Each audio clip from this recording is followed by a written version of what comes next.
हिंदी व्याकरण में आगे देखेंगे। लिंग संज्ञा के जिस रूप से, जिस विशेषता से उसके नर मेल या मादा फीमेल होने का बोध होता है, उस विशेषता को क्या कहेंगे? लिंग कहेंगे। हिंदी भाषा में दो लिंग होते हैं। पहला क्या होता है? पुल्लिंग होता है, दूसरा होता है स्त्रीलिंग। अब पुल्लिंग की बात की जाएगी। पुल्लिंग जिस संज्ञा शब्द से उसके नर मेल जाति का होने का ज्ञान होता है, उसे पुल्लिंग कहते हैं। जैसे आलोक गाना गाता है, इस वाक्य में आलोक लड़का है और वह मेल जाति का, नर जाति का ज्ञान कराने के कारण पुल्लिंग है। स्त्रीलिंग देखेंगे। जिस संज्ञा शब्द से उसके मादा या स्त्री जाति का होने का ज्ञान होता है, उसे स्त्रीलिंग कहते हैं। जैसे जरीना सोती है, इस वाक्य में जरीना लड़की या औरत है और वह मादा स्त्री जाति का बोधक होने के कारण स्त्रीलिंग है। अब यहाँ स्त्रीलिंग और पुल्लिंग देख लेंगे। जैसे पुल्लिंग में नर है तो स्त्रीलिंग में क्या होगा? नारी होगा। बेटा का क्या होगा? बेटियाँ, बेटी भी होता है। पिता का माता, पुत्र का पुत्री, नाती का नातिन, पौत्र का पौत्री, चाचा का चाची। और आगे भी यहाँ पे आपको पुल्लिंग और स्त्रीलिंग के आपको उदाहरण देखने को मिल रहे हैं। जैसे यहाँ देखेंगे, मेढक का मेढकी, हिरन का हिरनी, भांजा का भांजी, भतीजा का भतीजी, जीजा का जीजी, ठग का ठगनी, नंदोई का ननद, प्रेत का प्रेतनी, महाराजा का महारानी, सरदार का सरदारनी। तो ये सारे लिंग के उदाहरण हैं। कुछ लिंग संबंधी अशुद्धियाँ देखेंगे। यहाँ देखेंगे कुछ लिंग संबंधी अशुद्धियाँ। अशुद्ध वाक्य, बेटी पराए घर का धन होता है। तो ये अशुद्ध वाक्य है। यहाँ पे क्या होगा? बेटी पराए घर की धन होती है, न कि होता है। ठीक है, क्योंकि बेटी क्या है? स्त्रीलिंग है। ठीक है। अशुद्ध वाक्य देखेंगे, ताजमहल की सौंदर्य अनुपम है। तो यहाँ पे क्या होगा? ताजमहल का, न कि का सौंदर्य अनुपम है। अशुद्ध वाक्य देखेंगे, हमारी प्रदेश की जनता शांत है। शुद्ध वाक्य क्या होगा? हमारे प्रदेश की जनता शांत है। अब वचन देखेंगे। संज्ञा या सर्वनाम के जिस रूप से उसके एक या एक से अधिक होने का बोध होता है, उसे वचन कहते हैं। वचन का प्रभाव संज्ञा, सर्वनाम, क्रिया एवं विशेषण पर पड़ता है। हिंदी में वचन जो होते हैं वो भी क्या होते हैं? दो होते हैं। कौन कौन से? एक वचन और बहुवचन। एक वचन कौन से होते हैं? शब्द के जिस रूप से केवल एक वस्तु या व्यक्ति का ज्ञान होता है, उसे एक वचन कहते हैं। जैसे लड़का गाता है, लड़की पढ़ती है और शेर दहाड़ता है।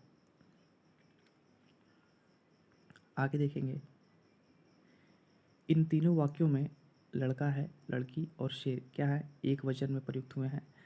इनमें केवल एक ही लड़का, लड़की और शेर का ज्ञान होता है। बहुवचन देखेंगे, जिस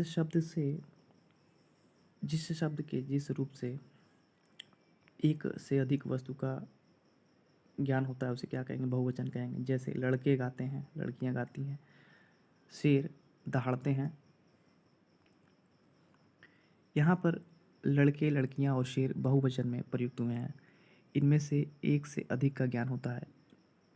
यहाँ ध्यान देंगे, हिंदी में कुछ शब्द बहुवचन की तरह प्रयुक्त होते हैं, लेकिन होते हैं एक वचन। जैसे आदर सूचक बहुवचन ऐसा भी होता है जो एक व्यक्ति के लिए भी प्रयोग में लाया जाता है। जैसे गुरुजी अभी पढ़ा रहे हैं, यहाँ पर गुरुजी एक वचन में प्रयुक्त हुआ है। ध्यान रखेंगे इस चीज़ को। हिंदी में कभी कभी एक अलग शब्द लगाकर या शब्द की पुनरावृत्ति करके भी बहुवचन बनाया जाता है। अब यहाँ पे कुछ वचन संबंधी अशुद्धियाँ देखेंगे। अशुद्ध वाक्य कौन सी है? मेरी घड़ी में अभी 3 बजा है। तो मेरी घड़ी में अभी 3 बजा है, ये क्या है? अशुद्ध वाक्य है। यहाँ पे क्या होगा?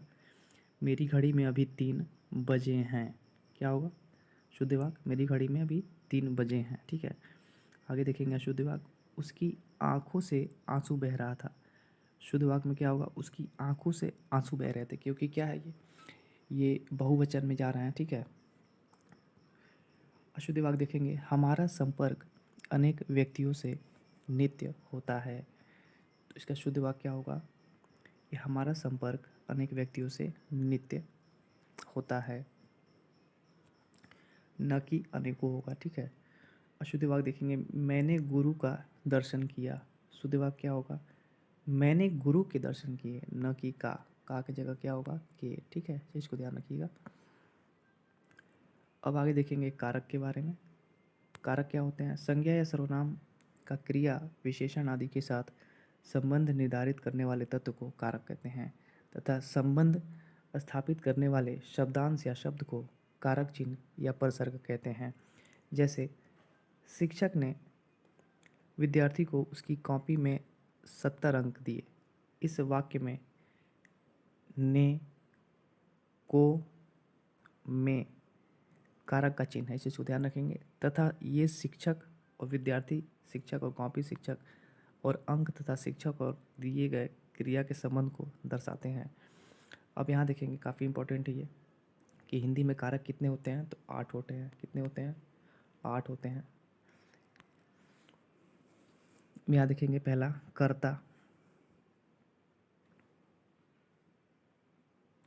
कर्ता यानी यहाँ पे हो गया ने, कर्म को कोक से। तीसरा होता है करण, इसमें कौन कौन से कारक चिन्ह आते हैं, परसर्ग आती हैं, विभक्ति आती हैं, इस चीज़ को ध्यान रखिएगा। से, के द्वारा, के कारण। संप्रदान में कौन कौन से आते हैं, को आता है के लिए। अपदान में से, अलगाव या दूरी, संबंध में का, के, की, रा, री, रे। अधिकरण में, पर, के नीचे, के ऊपर, के भीतर। विषय में के बाहर। संबोधन में हे, अरे, ए, ओ, ये सब क्या है, ये सब कारक हैं, और कारक के ये चिन्ह हैं, इस चीज़ को ध्यान रखिएगा। अब यहाँ एक एक कर समझेंगे। कर्ता कारक, संज्ञा या सर्वनाम के जिस रूप से क्रिया करने वाले का ज्ञान होता है उसे क्या कहेंगे, कर्ता कारक कहेंगे। जैसे जैसे इसके चिन्ह शून्य और ने हैं। जैसे कर्ता कारक के चिन्ह कौन से थे, तो शून्य था और ने, इस चीज़ को ध्यान रखिएगा। जैसे ममता ने गाना गाया, आलोक पढ़ता है, गाय चरती हैं। इन वाक्यों में क्या है, ममता, आलोक और गाय, ये क्या है, कर्ता कारक हैं, क्योंकि इनके द्वारा क्रमशः गाना, पढ़ना और चरने की क्रिया करने वाले का ज्ञान हो रहा है। पहले वाक्य में ने, आप यहाँ देखेंगे ने, दूसरे तथा तीसरे वाक्य में शून्य कर्ता कारक का प्रयोग हुआ है, ठीक है, दूसरे और तीसरे वाक्य में। तो ये क्या हो गया, कर्ता कारक हो गया। आगे देखेंगे कर्म कारक। दूसरा कर्म कारक में क्या है, संज्ञा या सर्वनाम के जिस रूप पर क्रिया का प्रभाव पड़ता है उसे कर्म कारक कहते हैं। जैसे कर्म कारक के चिन्ह क्या है, शून्य है और को है, ठीक है, यहाँ देखेंगे शून्य है और को है। यहाँ देखेंगे आलोक ने ममता को सिखाया, बालक ने गाय को देखा, पुरुष ने चोर को पकड़ा, और अश्विनी घर जा रहा है। यहाँ पे देखेंगे कि यहाँ पर तीनों वाक्यों में को है, की है, को कर्म कारक का प्रयोग किया गया है, और अंतिम में क्या है, शून्य है। इस वाले वाक्य में क्या है, शून्य है, शून्य कर्म कारक प्रयुक्त हुआ है। आगे देखेंगे विशेष, यानी कहना और पूछना क्रिया के साथ कर्म कारक के रूप में से का प्रयोग होता है, को का नहीं। जैसे शिक्षक ने विद्यार्थी से पूछा, प्रियंका ने आलोक से कहा। यहाँ से के स्थान पर को का प्रयोग उचित नहीं होगा, ठीक है, तो इस चीज़ को ध्यान रखिएगा। करण कारक देखेंगे तीसरा, जिसके द्वारा या जिस साधन से कोई क्रिया पूरी की जाती है उस संज्ञा को करण कारक कहते हैं।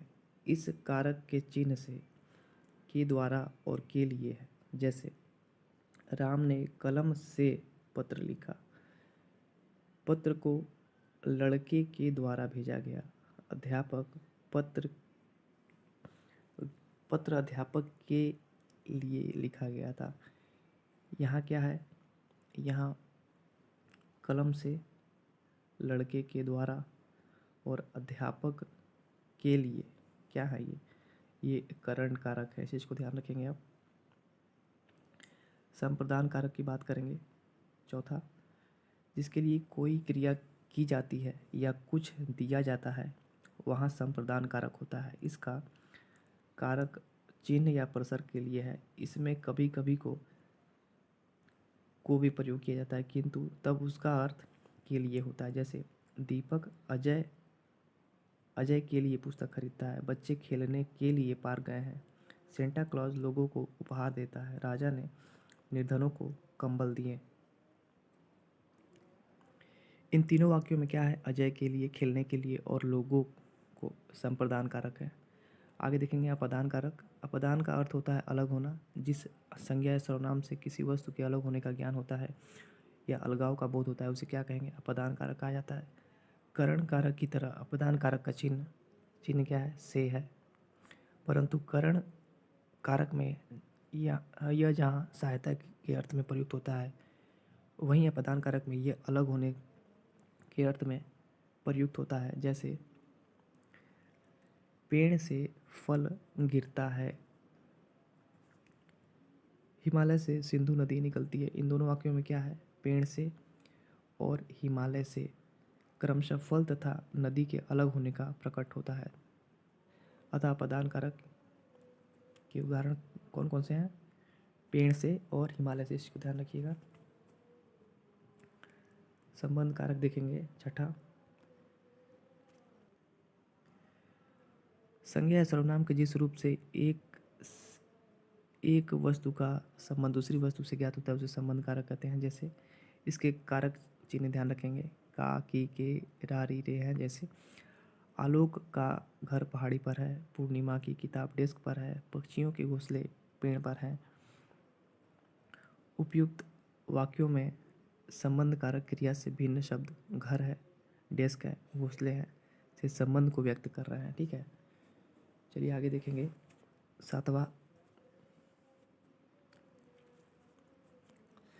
जैसे मान लीजिए पक्षियों के घोंसले पेड़ पर हैं, तो पक्षियों का संबंध किससे है, घोंसलों से है। ठीक है, चलिए आगे देखेंगे। अधिकरण कारक क्रिया के आधार का ज्ञान कराने वाले संज्ञा या सर्वनाम के रूप अधिकरण कारक कहलाते हैं। इनके कारक चिन्ह ध्यान रखेंगे। पर, विषय में, के नीचे, के ऊपर, के भीतर, के बाहर। जैसे घोंसले में अंडे हैं, घर पर बच्चे हैं, सड़क पर रिक्शा है। यहाँ पर क्या है, घोंसले में, घर पर और सड़क पर, ये क्या है, अधिकरण कारक है। चलिए आगे देखेंगे। संबोधन कारक। आठवां, संज्ञा के जिस रूप से किसी को पुकारने या सावधान करने का बोध होता है उसे संबोधन कारक कहते हैं। इसका संबंध न क्रिया से और न किसी दूसरे शब्द से होता है। यह वाक्य से अलग रहता है, लेकिन यह संज्ञा की ध्वनि रचना को बदल देता है। सामान्यतः इसके कोई कारक चिन्ह नहीं होते हैं। जैसे लड़के,